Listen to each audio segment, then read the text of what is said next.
Hi you guys, it's Lynnea, and today I'm going to be playing with the Merry Whatever stamp set from the Kindred Stamps November 2019 release. Now I hope you guys are ready and holding on to your seats because I am going to do something with this card that I have never ever done in my years of crafting. I started crafting, making cards really when I was 13, and I'm just about 30 now. So I've been doing this for a couple of years, and I always tell people I can color an image, I can put pieces of pattern paper together and make it look beautiful, but I am not good at drawing. I'm not what the outside world typically looks at and says, that's an artist. I don't draw ever. When I draw, it looks like my 4-year-old son was doing it. But when I saw this stamp set, I immediately wanted to do a mountain scene in the background overlooking the little city.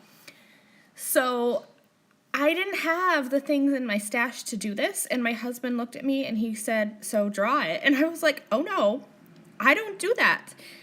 So I sat down at my craft table and thought about drawing, and I kept telling myself, I don't draw, I can't draw. It is very difficult for me to draw. It always looks childlike and silly. But as I was looking at this stamp set, I'm like, well, this is kind of childlike and it's supposed to be cute. So I figured, you know what? It's just paper. If it looks absolutely atrocious, I'm not really losing anything. It's just paper. I'll throw it away. So here I am sketching out a little scene, and I'm just using my stamps as guidelines for how tall and wide to make things. And once I had everything sketched out with a pencil, I said, well, that doesn't look terrible. So I grabbed a Copic Safe pen, and I'm just going to trace over my pencil lines so that I have a black outline that I can color in.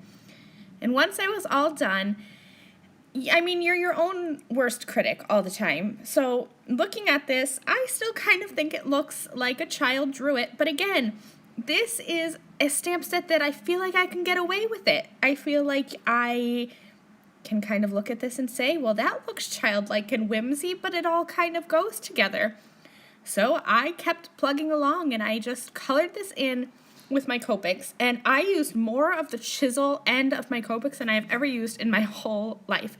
I mean, I feel like as card makers, we usually color small images and we stick with the brush nib, but I busted out the other side of my Copic markers for this because I'm just going to go in and add quick coloring.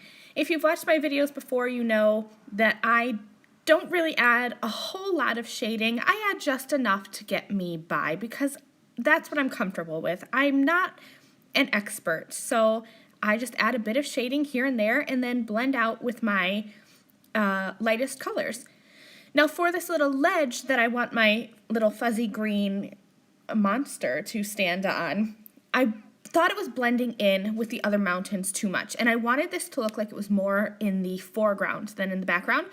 And I could be completely wrong with this. I know it goes one way or another. Either the things in the background are darker or the things in the foreground are lighter. And I went with it's in the foreground, so it's going to be darker. And again, it's all subjective, I think. Like, this is hand-drawn. It's just supposed to be fun.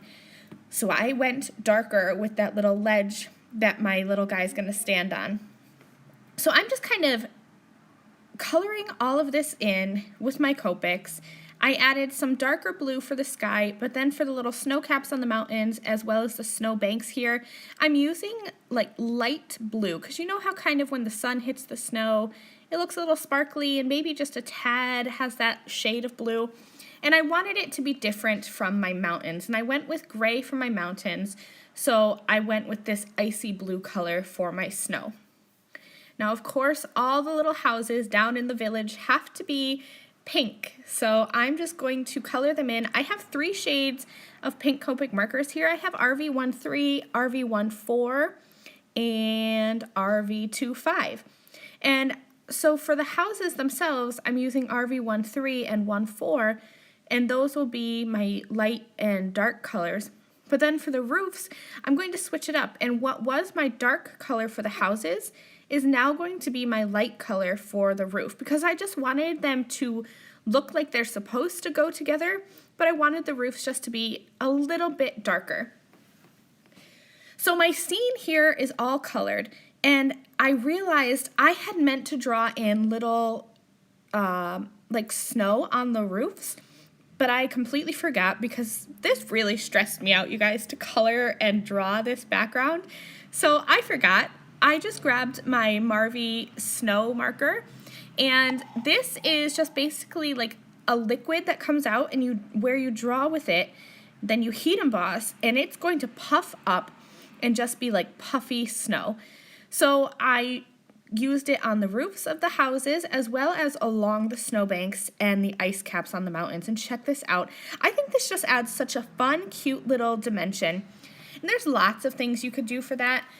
You could use various embossing powders. I could have even gone in with like a white Jelly Roll pen, but I really like the puff and the dimension of this Marvy snow marker. So I stamped out my little characters, and I'm going to be coloring them in with Copics as well.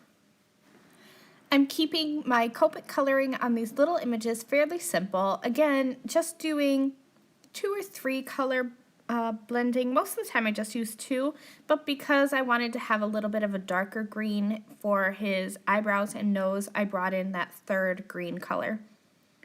For the little girl, I'm making her blonde, so I'm using Y35 and Y38, and I'm just starting with the darker color, the Y38, and then I will come in and just blend that out with the Y35. And I didn't keep all of the coloring in here because this is so super basic, but I left enough in here that I think that you'll kind of get my idea and my style of coloring. I wanted to use a little bit of pink for her bows in her hair and her jackets. I wanted it to be like a dark, I guess, fuchsia color. So I used RV17 as my light, and then I just came in with my RV09 and just added a little bit of shading. So once I had all those images colored, I cut them out, and then I'm just going to start arranging them where I think I'm going to have them on my scene. That way I can stamp my sentiment. Now the little girl, when I originally drew my background, I thought that I would have her over on the left, but she's kind of looking left, and my mom is a photographer, so I always remember her basic rules. If something's looking left, you want it to be on the right-hand side of your card to kind of make a circle and like pull you back in. So she's kind of looking left, and then your eye might like look up on the ledge, and it's like a circle. If you put her over on the left, she's just kind of it'll chop the card in a way. So I just switched her over to the right-hand side. I added some foam squares to the backs of all of my little images here, and then I will just press them onto my card. For a little bit of added sparkle, I'm going to use my clear Spectrum Noir shimmer pen, and I'll just add some shimmer onto the characters. You can kind of see in the background, I added some glitter like on the mountains and on the snow, just for some sparkle, because I think winter scenes should have that extra shimmer and shine.